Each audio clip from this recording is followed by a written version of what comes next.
Anggota Satgas TMMD ke-110 Bojonegoro bantu warga desa Ngerancang mengangkat dan menjemur jagung. Di sela waktu istirahatnya, Yeni terkesan dibantu anggota Satgas yang ikhlas membantunya. Salah satu wujud kepedulian anggota Satgas dengan lingkungan sekitarnya adalah dengan membantu, dimanapun dan kapanpun saat warga membutuhkan bantuan. Seperti kali ini, di sela waktu istirahat, anggota Satgas memanfaatkan waktunya untuk membantu Yeni, warga desa Ngerancang yang sedang mengangkat dan menjemur jagung sendirian.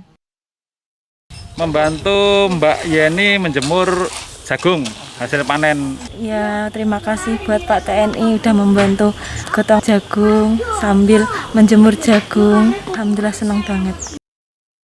Baru pertama kali dibantu anggota Satgas TMMD ke-110 Bojonegoro mengangkat dan menjemur jagung. Yeni, warga desa Ngerancang mengaku senang anggota Satgas tampak ikhlas saat membantunya.